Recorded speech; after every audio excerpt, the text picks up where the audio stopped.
اعوذ باللہ من الشیطان الرجیم بسم اللہ الرحمن الرحیم اللہم صلی علی محمد وعلی آل محمد کما صلیت علی ابراہیم وعلی آل ابراہیم انک حمید مجید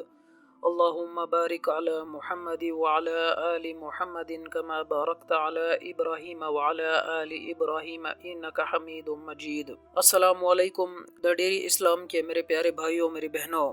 ایک ایسا عمل لے کر حاضر ہوا ہوں آپ کو قرآن مجید کی سب سے بہترین سورہ، بہت اہم سورہ الکوثر کی فضیلت اور اس سے وہ جو برکات آپ سمیٹ سکتے ہیں، وظائف ہو سکتے ہیں، یا اس سے جتنا ثواب آپ حاصل کر سکتے ہیں، وہ تمام چیزیں آپ کو بتائی جائیں گی۔ مال اور دولت کی کثرت چاہتے ہو، پریشانیوں سے نجات چاہتے ہو، تو سورہ کوثر آپ کی ہمنوا، آپ کی مددگار ثابت ہو سکتی ہے۔ لیکن ویڈیو کو آپ نے مکمل دیکھنا ہے، آپ نے سورہ کوثر کے بارے میں تمام جو حقائق ہے آپ کو بتائیں گے۔ چلیے بڑھتے ہیں آج کے ٹاپک کے، باقاعدہ طور پر اس کا آغاز کرتے ہیں۔ سورہ کوثر مکی سورہ ہے، بعض روایات میں اس کو مدنی بھی کہا گیا، لیکن مضبوط روایات میں یہ کہا جاتا ہے کہ یہ مکی ہے، اور ہو سکتا ہے کہ یہ بھی اس خدشے کا اظہار کیا جاتا ہے کہ یہ سورہ پہلے مکہ میں بھی نازل ہوئی ہو اور بعد میں ہو سکتا ہے کہ دوبارہ مدینے میں بھی نازل ہوئی ہو۔ یہ سورت جب رسول اللہ صلی اللہ علیہ وسلم پر نازل ہوئی تو آپ منبر پر تشریف فرما تھے، اور اس سورت کو تلاوت فرما کر صحابہ کرام کو پڑھ کر سنایا، اور اس سورت میں اللہ پاک نے رسول اللہ صلی اللہ علیہ وسلم کو مخاطب کیا ہے، جیسا کہ علم نشرح میں، اور اس سورہ کو رسول اللہ صلی اللہ علیہ وسلم نے انتہائی مشکل حالات میں استعمال کیا،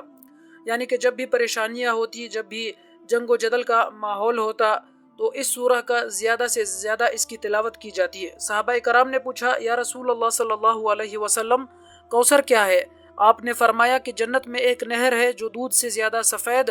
اور حد سے زیادہ صاف ہے، اس کے اطراف میں در و یاقوت کے کبے ہے۔ یعنی در و یاقوت کیا ہوتا ہے کہ یہ وہ قیمتی پتھر ہے جس کے لیے آج دنیا بیش بہا قیمت لگاتی ہے۔ دوستو، کوثر جنت میں ایک نہر ہے جو اللہ نے اپنے پیغمبر کو ان کے فرزند عبداللہ، جو آپ کی زندگی ہی میں فوت ہو گئے تھے، کے بدلے میں عطا کی ہے۔ بعض نے یہ بھی کہا ہے کہ اس سے مراد وہی حوض کوثر ہے جو پیغمبر سے تعلق رکھتا ہے اور جس سے مومنین جنت میں داخل ہوتے وقت سیراب ہوں گے، اور بعض نے صحابہ و انصار کی کثرت سے، اور بعض نے کثرت اولاد سے، جو سب آپ کی دختر نیک حضرت فاطمہ رضی اللہ عنہا سے وجود میں آئی اور اس قدر بڑھ گئی کہ اصحاب و شمار سے باہر ہو گئی، اور دوستو قیامت تک پیغمبر اسلام کے وجود کی یادگار ہے۔ بعض نے اس کی شفاعت سے بھی تفسیر کی ہے، اور اس سلسلے میں انتہائی قابل احترام اور انتہائی جو مستند ترین امام ہے، امام جعفر صادق علیہ السلام سے ایک حدیث بھی نقل کی گئی ہے، یہاں تک کہ فقر رازی نے کوثر کی تفصیل میں 15 قول نقل کیے۔ لیکن ظاہر یہ ہے کہ ان میں سے زیادہ تر اس وسیع معنی کے واضح مستاق کا بیان ہے، کیونکہ جیسا کہ ہم نے کہا ہے کوثر یعنی کثیر تعداد میں، یعنی زیادہ نعمتوں کے معنی میں ہے۔ ہم جانتے ہیں کہ اللہ پاک نے رسول اللہ صلی اللہ علیہ وسلم کو بہت زیادہ نعمتیں عطا فرمائی، اور جو کچھ اوپر بیان کیا گیا ان میں سے ہر ایک شخص اس کے مصداق میں سے ایک واضح مصداق ہے، یعنی کہ ایک سچ سے بڑا سچ ہے۔ اور اللہ تعالی نے انسانوں کو جتنی بھی نعمتیں عطا کی، ہم سمیت ہم سب کو، بنی نوح انسان کو، ان سب کو اگر کوثر سے تشبیہ دیا جائے تو کم نہ ہوگا۔ یعنی قرآن کی اس چھوٹی سی سورہ میں اللہ تعالیٰ نے اس پوری کائنات کے نعمتوں کو سمیٹ کر رکھ دیا، اور بنی نوح انسان اور امت محمدی صلی اللہ علیہ وسلم تک اس کو پہنچا دیا گیا۔ تو اب آپ کو اس سورت کی فضیلت تو بتا دی گئی، اب سورہ کوثر سے ہم کون کون سے فوائد سمیٹ سکتے ہیں؟ قرآن مجید کی تلاوت کا جو فائدہ وہ تو ہمیں ہے ہی ہے، لیکن اس کے علاوہ بہت سے وظائف اس میں ایسے ہوتے ہیں۔ قرآن کی ہر آیت میں شفا ہے، لیکن کچھ مخصوص آیات ایسی ہے جن کو احادیث کے ذریعے، جن کو اماموں کے ذریعے ہم تک پہنچایا گیا، کہ جنہوں نے ہمیں اس میں سے وظائف بتائے اور ان وظائف کو کرنے کی اجازت دی۔ میرے بھائیوں میرے بہنوں، سورہ کوثر قرآن کی مختصر ترین سورہ ہے، ہم سب جانتے ہیں، مگر فوائد کے حساب سے یہ کثیر اثرات کی حامل سورہ ہے۔ ایک آپ پوٹلی بنا لے جس پر سورہ الکوثر پڑھ کر آپ دم کر لیا کرے، اور اس میں پیسے ڈالتے ہوئے اور نکالتے ہوئے سورہ الکوثر پڑھ لیا کرے، اس سے آپ کے مال میں اور اس خیر و برکت میں اضافہ ہوگا۔ پوٹلی سے مراد آپ کا پرس بھی ہو سکتا ہے، آپ کا والٹ بھی ہو سکتا ہے، آپ کا دراز بھی ہو سکتا ہے، اور ایسی کوئی بھی جگہ جہاں آپ اپنے زیورات اور پیسے رکھتے ہیں تو جب پیسے رکھے سورہ کوثر وہاں پر پڑھے، اور جب پیسے نکالے تو سورہ کوثر کی تلاوت کرے۔ اللہ تعالیٰ غیب کی مدد سے آپ کے مال میں برکت ڈالے گا، اور ظاہر سی بات ہے کہ جب اللہ کی برکت آپ کے مال میں شامل ہو جائے تو آپ کے مال کے اندر اضافہ ہوگا۔ میری بہنوں، اگر آپ کو کوئی بیماری ہے اور اگر آپ کو دورے پڑتے ہیں تو آپ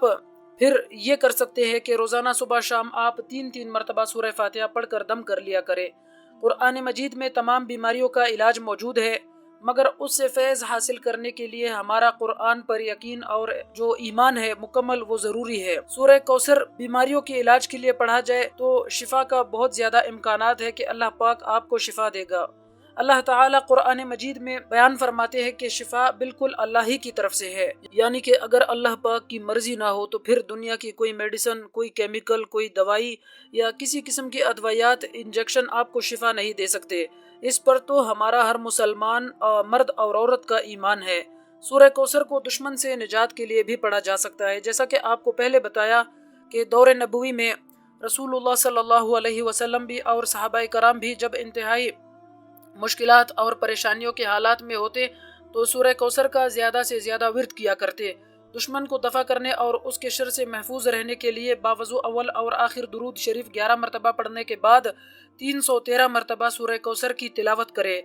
اور سورہ کوثر کی ہر تلاوت کے بعد آپ نے 1 مرتبہ اپنے دشمن سے نجات کا جو تصور ہے اپنے ذہن میں آپ نے رکھنا ہے۔ اگر کسی شخص کے سر میں درد ہو اور کسی طرح آرام نہ آتا ہو تو سورہ کوثر 7 مرتبہ باوضو ہو کر پڑھ کر مریض پر دم کرے، انشاءاللہ اللہ تعالی شفا دے گا۔ جیسا کہ آپ کو پہلے بتایا گیا کہ قرآن مجید کے اندر اللہ تعالی نے ہر طرح کی شفا کو پوشیدہ رکھا ہے، اور اللہ تعالی ہی کی ذات ہے جو کہ ہمیں شفا عطا کر سکتی ہے، اور اس کے علاوہ کوئی ایسی چیز نہیں ہے جو کہ ہمیں شفا عطا کر سکے۔ ادویات جو ہے، میڈیسنز جو ہے، انجیکشنز جو ہے اور ڈاکٹرز، ان کے پاس جانا قطعاً نہیں روکا جاتا۔ رسول اللہ صلی اللہ علیہ وسلم خود بھی اپنے علاج کے لیے طبیب کے پاس جایا کرتے تھے، اور طبیب کے پاس جانا حکمت ہے اور اللہ تعالیٰ کے نبی کی سنت بھی ہے۔ تو اسی لیے بعض لوگ صرف قرآن کی آیات کی تلاوت کرتے ہیں اور طبیب کے پاس جانے سے قطراتے ہیں، تو یہ طرز عمل بھی غلط ہے۔ آپ دیکھتے ہیں کہ رسول اللہ صلی اللہ علیہ وسلم نے دونوں طریقہ کار اختیار کیا اور امت کو پیغام دیا کہ آپ کو دنیاوی طور پر بھی ہاتھ پاؤں مارنے کی ضرورت ہے، اور روحانی طور پر بھی قرآن مجید کی صورتوں سے آپ فیض حاصل کر سکتے ہیں۔ تو اس پوری بات چیت کا، اس پوری ویڈیو کا، اس پوری بات کا لب لباب یہ ہے کہ رسول اللہ صلی اللہ علیہ وسلم کی جو سنت ہے اس کو مضبوط طریقے سے پکڑا جائے، قرآن کریم کی صورتوں سے جو پورے فیض ہے ان کو سمیٹا جائے، کہ جب ایک چیز ہمیں مہیا کر دی گئی ہے، ایک چیز ہمیں فراہم کر دی گئی ہے، تو پھر ہم کیوں اس سے فائدہ نہ سمیٹیں۔ یہ تو ایسے ہوگا کہ ایک پکا پکایا کھانا، آپ کو شدید بھوک لگی ہے اور ایک پکا پکایا کھانا، لذیذ کھانا آپ کے سامنے موجود ہے، لیکن آپ پھر بھی اس کو چھوڑ کر کسی اور جانب نکل جاتے ہیں اور اس کو آپ چھوڑ دیتے ہیں، اس کو نہیں کھاتے، اور پھر بھی شکایت کرتے ہیں کہ ہماری بھوک نہیں مٹ رہی۔ تو یہ طرز عمل کسی صورت پر بھی معقول نہیں ہے، فائدہ مند نہیں ہے، آپ کے لیے بہتر نہیں ہے۔ تو اس کو آپ ترک کیجئے۔ قرآن کریم کی صورتوں کے فضائل آپ کو بتائے جا رہے ہیں، اسلامک جو ویڈیوز ہے، ہماری کوشش یہی ہے کہ رمضان سے پہلے آپ کو صورتوں کے فضائل کے بارے میں جو